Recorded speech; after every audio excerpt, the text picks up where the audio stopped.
The movies I watched in May, what about them? From strong new releases to horror classics and the continuation of franchises. Let's get into it. Please help your favorite average movie guy get to 1,000 subscribers by subscribing right now.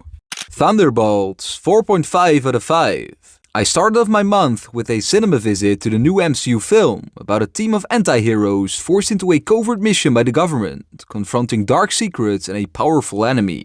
The MCU is back, baby, sort of. It isn't your regular MCU film, it does something different and surprised me. It is a film with a truly great message which it carries throughout, with a very special and very non-MCU third act that just works. It is also a very stylistic film with some cool visually pleasing scenes. But what carries a team-up film like this should be the people within the team. There are some great performances across the board, with Florence Pugh being the emotional standout and David Harbour the comedic one. But the characters themselves are also great. John Walker is especially interesting and Sentry is an antagonist with depth. However, I feel Val as a character was weak and Ghost was massively underused. It is an MCU film that just works for being different and familiar where needed. Pitch Perfect 2, 2.5 out of 5. Next up, I watched this sequel on Netflix with my girlfriend, where the Bard and Bellas enter an international a cappella competition to restore their reputation. It is a step down, but it is still fine. It is very much a copy of the first film, but with some different characters and side plots and a tad worse humor. It has less focus on its fantastic lead from the first film and the interesting side characters, and now focuses on side plots that not one person cares about. Haley Steinfeld is a good addition, but there's just a little too much Fat Amy here. In general, it's a less cohesive sequel that feels just a little too familiar. 28 Days Later, 3.5 out of 5. Next up, I watched this film to get ready for the new one, with a man waking up from a coma to find London devastated by a rage-induced virus and joining survivors to seek safety in a collapsing world. It almost doesn't feel like a film. It really is an experience due to the look of the film and its stylistic but chaotic editing style, which works to create chaos but does make it less watchable.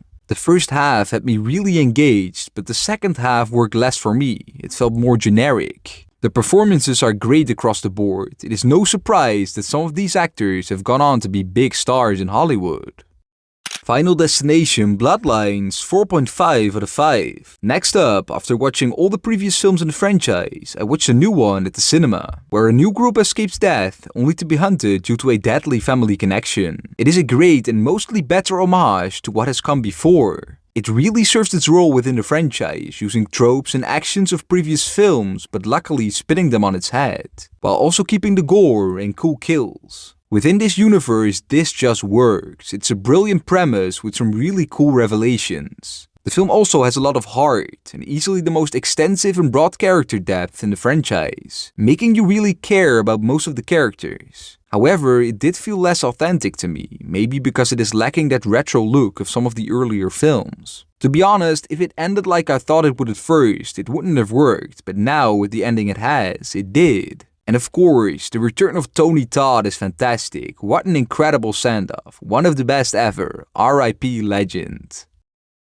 Death of a Unicorn, 3.5 out of 5. Next up, I watched this film at home, which follows a father and daughter who accidentally hit a unicorn with their car, leading them into a dark and surreal corporate conspiracy surrounding the creature's mythical powers. It has comedy, horror, somewhat on-the-nose social commentary, and a good amount of lore, with a scene-stealing performance from Will Poulter. The horror works especially well with a good amount of gore and attention very similar to watching the raptor scene in the original Jurassic Park. I do feel that Paul Rudd's performance is a bit stale, and some of the CGI is very wonky when it wasn't dark. And there's also a bit of nonsense that happens in terms of story, even within the whole premise. However, I like the originality and it generally kept me engaged and entertained throughout.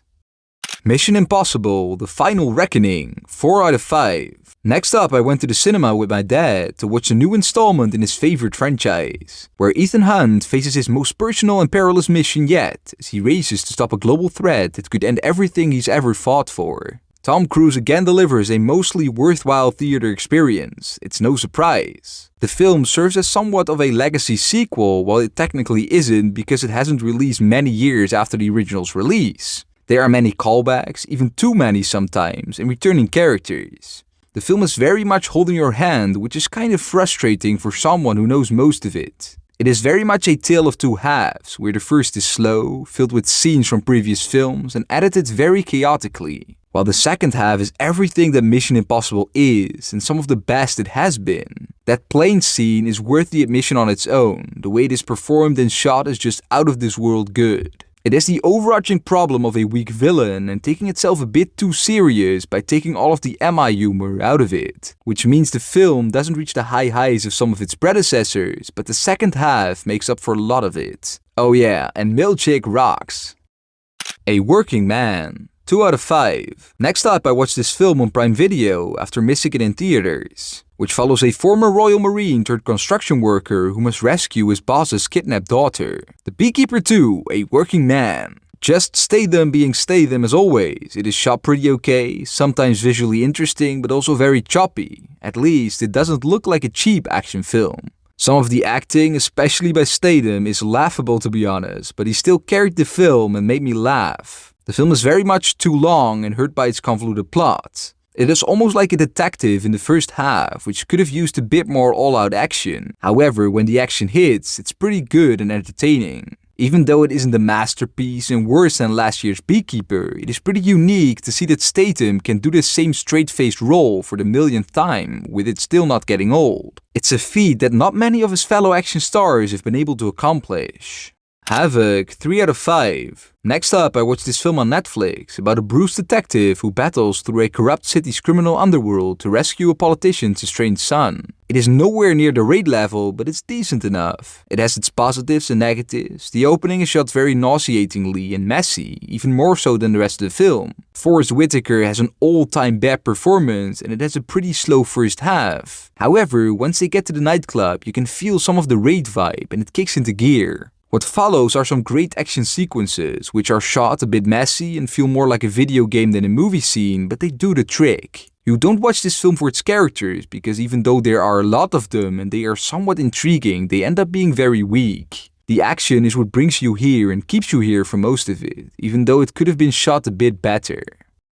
Fear Street Prom Queen, 1.5 out of 5. Next up, I ended the month with the new Fear Street film on Netflix, where a Shadyside High outcast's bid for Prom Queen turns deadly when a masked killer targets the candidates. There's a crazy amount of chopped off limbs in this film. I kinda like the Fear Street trilogy to be honest, just decent and enjoyable teen horror. This is sort of that, but also very far from the feeling that the original trilogy had. Simply said, it is nowhere near as good. It even starts off kinda confusing, even with the massive exposition dump, and it is full of unlikable people. It has a boring first act, a cool second act, and an incredibly dumb last act with such a dumb revelation. Apart from all the fun gore, it is a little underwhelming to be honest. And that's it for my movie watches this month. These were my best and worst watches of the month. I hope you guys again enjoyed me rambling about some movies I watched. And if you did, be sure to check out my other videos and subscribe for more videos like these. I have been Dean, the average movie guy on your screen. Big thanks for watching. See you next time. Roll the credits.